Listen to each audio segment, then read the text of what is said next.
Iran Israel युद्ध के बीच सुलगती आग अभी ठंडी भी नहीं पड़ी थी कि अब तुर्की ने भी इस महायुद्ध की कगार पर खड़े पश्चिम एशिया में अपनी एंट्री के संकेत दे डाले।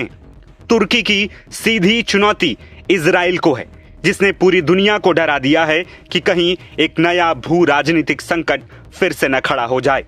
जहां एक तरफ दुनिया पहले से ही तेल और गैस की किल्लत से त्राही कर रही है, वहीं तुर्की के नए तेवरों ने वैश्विक अर्थव्यवस्था की धड़कनें बढ़ा दी। तुर्की के राष्ट्रपति एर्दोगन ने कूटनीतिक मर्यादाओं को ताक पर रखते हुए इजरायली प्रधानमंत्री बेंजामिन नेतन्याहू पर सीधा हमला बोला। उन्होंने नेतन्याहू की तुलना आधुनिक युग के हिटलर से करते हुए उन्हें एक ऐसा तानाशाह करार दिया जो खून और नफरत के जुनून में अंधा हो चुका है। एर्दोगन यहीं नहीं रुके, उन्होंने दो टूक लहजे में चेतावनी दी कि अगर वॉशिंगटन और तेहरान के बीच चल रही बातचीत बेनतीजा रहती है तो तुर्की मूक दर्शक नहीं बना रहेगा। उन्होंने साफ कर दिया कि वो इजराइल को उसकी औकात दिखाने और उसकी आक्रामकता को कुचलने के लिए पूरी तरीके से तैयार है। इससे पहले नेतन्याहू ने एक्स पर लिखा था कि उनके नेतृत्व में इजराइल ईरान के आतंकी शासन और उसके सहयोगियों से लड़ना जारी रखेगा, जबकि एर्दोगन उन्हें शरण दे रहे हैं।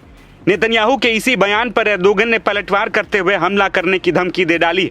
तुर्की में एक राजनीतिक कार्यक्रम के दौरान एर्दोगन ने कहा, युद्ध विराम के दिन इजराइल ने सैकड़ों निर्दोष लेबनानी लोगों को मार डाला। नेतन्याहू खून और नफरत से अंधा हो गया है। अगर पाकिस्तान, अमेरिका और ईरान के बीच युद्ध में मध्यस्थता नहीं कर रहा होता तो हम इजराइल को उसकी औकात दिखा देते। एर्दोगन ने आगे कहा, जिस तरह हम लीबिया और काराबाख में दाखिल हुए उसी तरह हम इजराइल में भी दाखिल हो सकते हैं। ऐसा नहीं करने का कोई कारण नहीं है।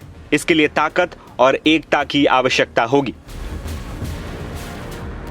दरअसल तुर्की इसलिए भड़का हुआ है क्योंकि पाकिस्तान की राजधानी इस्लामाबाद में अमेरिका ईरान के बीच हुई शांति वार्ता फेल होती नजर आ रही है और तुर्की इसका जिम्मेदार इजराइल को मान रहा है। ये कोई पहला मौका नहीं है जब इजराइल को तुर्की ने धमकाया हो।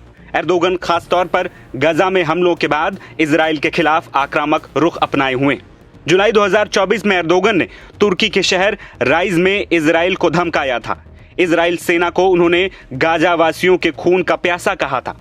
अप्रैल 2025 में एक वरिष्ठ तुर्की टिप्पणीकार ने टेलीविजन पर बैठकर दावा किया था कि तुर्की की सेना 72 घंटों के भीतर इजराइल की राजधानी तेल अवीव तक पहुंच सकती है। उन्होंने नेतन्याहू की तुलना हिटलर से करते हुए यरूशलेम की आजादी के लिए एकजुटता का आह्वान भी किया था। वहीं बात अगर ईरान, इजराइल और अमेरिका में सीज फायर की करें तो वो अंतिम सांस ले रहा है। अमेरिका और ईरान के बीच शांति बहाली के लिए चली 21 घंटे की मैराथन माथापच्ची आखिरकार बेनतीजा रही। इस गतिरोध ने 2 हफ्तों से कायम युद्ध विराम के वजूद पर खतरे की तलवार लटका दी। अब ये भविष्य के गर्भ में है कि दोनों देश दोबारा बातचीत की मेज पर लौटेंगे या फिर अब बारूद ही आखिरी फैसला होगा।